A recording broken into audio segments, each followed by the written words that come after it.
हम समझते हैं कि अदानी ग्रुप के शेयर्स लगातार क्यों गिरते जा रहे हैं।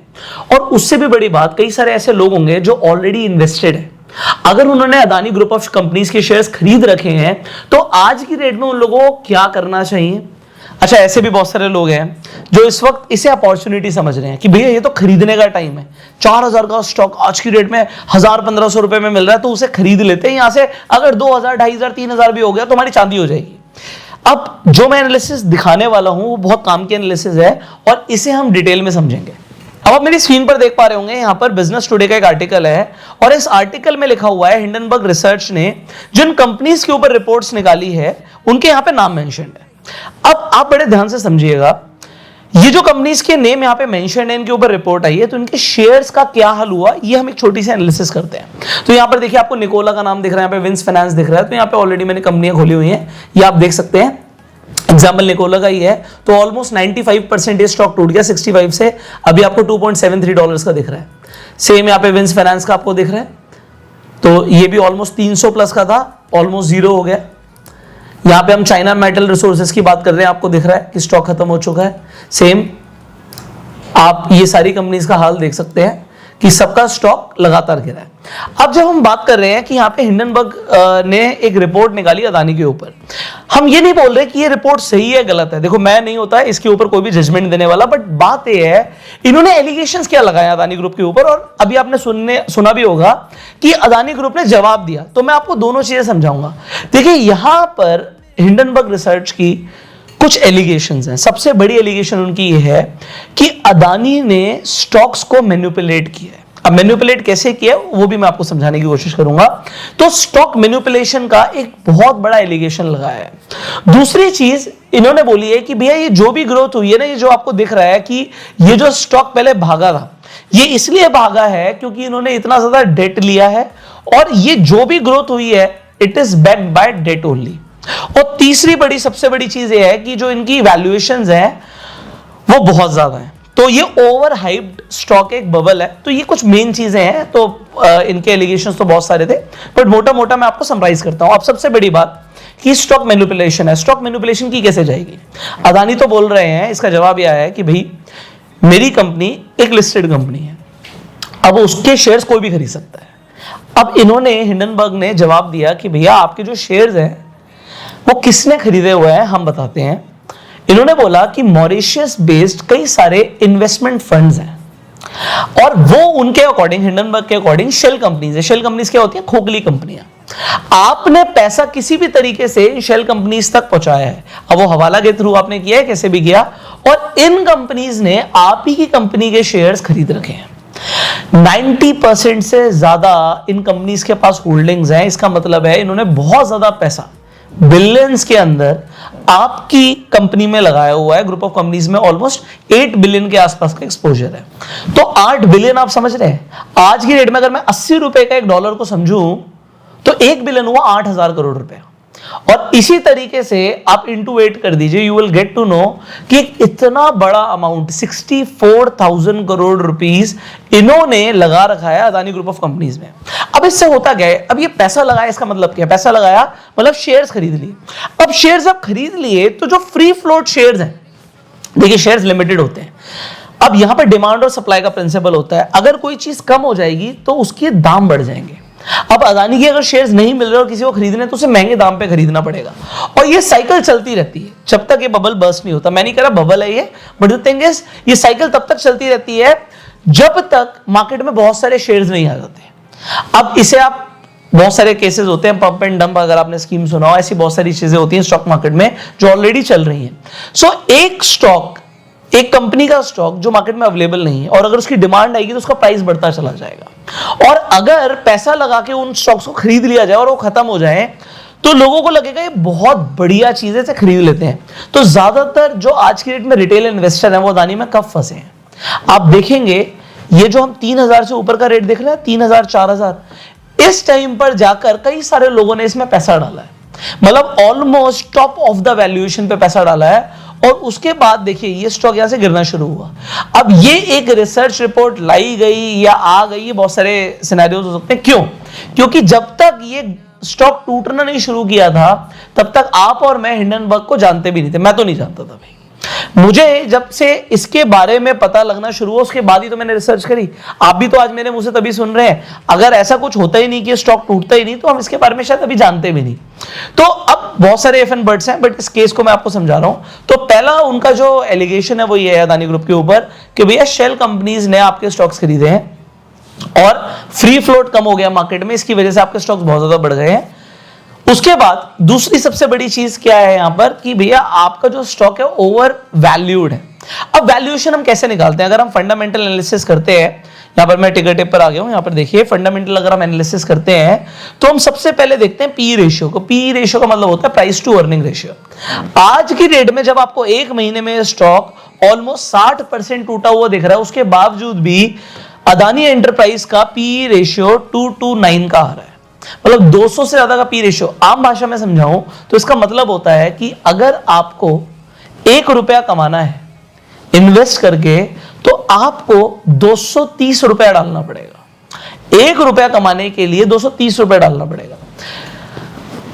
अगर ये पी रेशियो कम होता है तो हम इसे अच्छा समझते हैं, जनरली 20, 25, 30 का पी रेशियो अच्छा समझा जाता है, बट 200 से ऊपर का पी रेशियो बहुत ज्यादा है, और वो भी तब है जब 60% टूट गया। तो आज भी ये कंपनी ओवर वैल्यूड है। तो ओवर वैल्यूएशन का तो definitely there is a problem.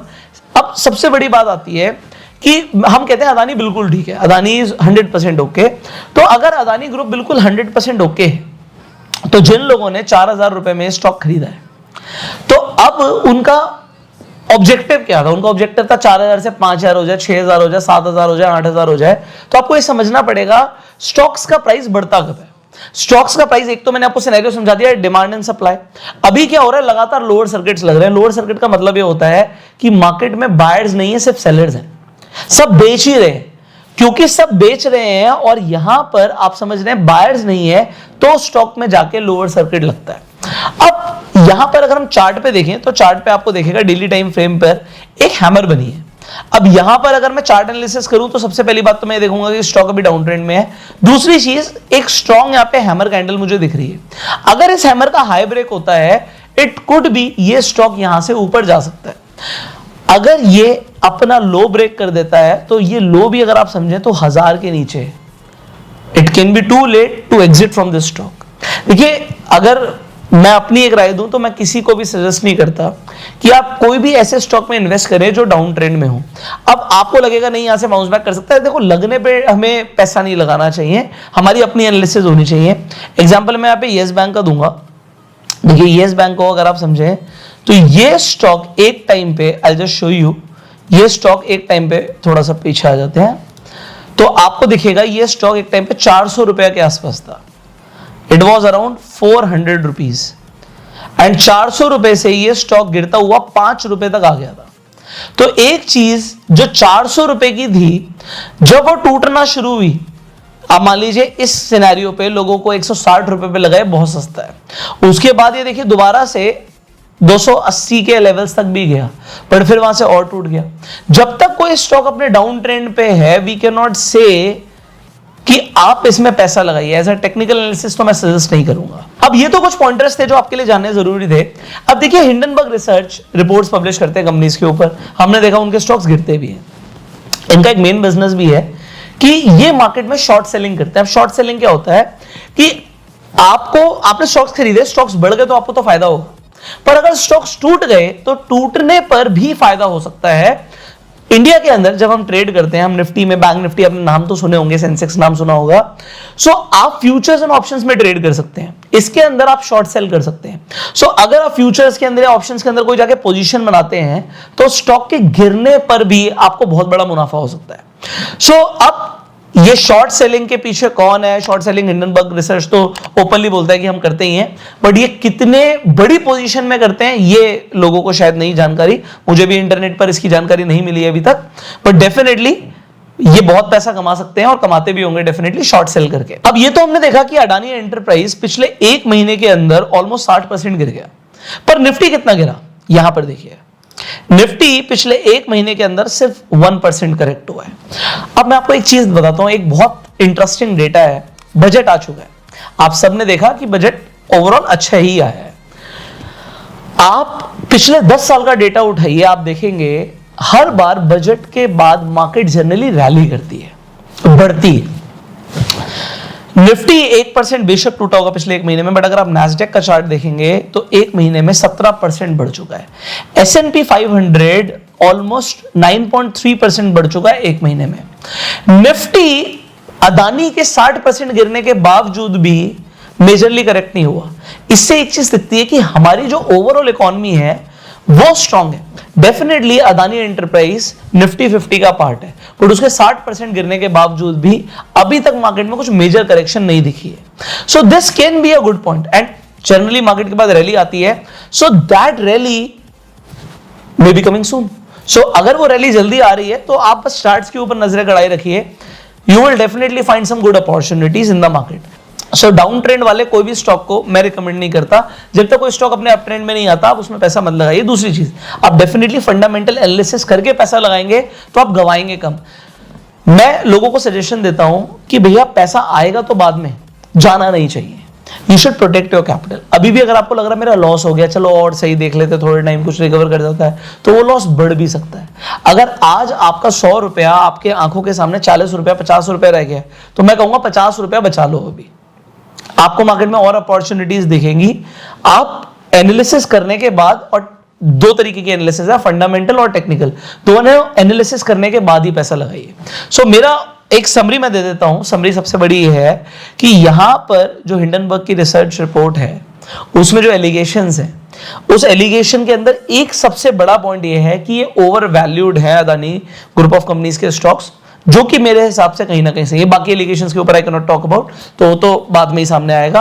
और वो मैं सिर्फ अपनी हिसाब से नहीं बोल रहा, वो हमें एनालिसिस बताते हैं कि आज की डेट में अगर आप ओवरऑल देखेंगे तो पी रेशियो बहुत ज्यादा है, तो इसमें इन्वेस्टमेंट मैं तो कंसीडर नहीं करूंगा, ना आपको सजेस्ट करूंगा। सेकेंडली, आज की डेट में अगर आप लोग समझें तो ओवर वैल्यूड आपको समझ आ गया। दूसरी चीज, अभी अदानी ग्रुप ऑफ कंपनीज को नया कैपिटल रेस करने में भी ना डिफिकल्टी होगी। अच्छा, कई लोग बोलेंगे कि भैया अभी आपने देखा कि एफपीओ आया, एफपीओ 100% सब्सक्राइब भी हो गया, मतलब लोगों को अभी भी यकीन है। आप ध्यान से देखिएगा उसमें रिटेल इन्वेस्टर्स ने कितना पैसा लगाया। फाइनली एक ओवरऑल अगर आप व्यू को समझें कि ये जो इस वक्त का बड़ा क्राइसिस है, ये क्या पूरे बाजार के साथ है, क्या निफ्टी गिर रहा है? वो हमने देखा कि निफ्टी कुछ मेजरली करेक्ट नहीं हुआ है।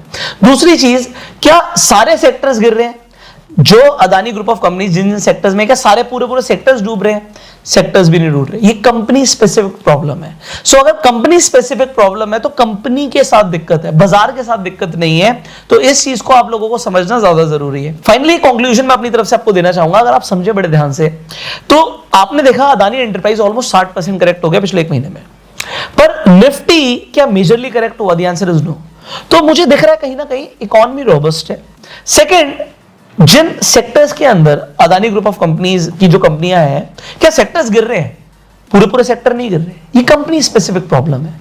क्योंकि कंपनी स्पेसिफिक प्रॉब्लम है तो आपको बाजार के ऊपर तो भरोसा रखना ही चाहिए। यहां से एक रैली इन फ्यूचर देखने को मिल सकती है आपको।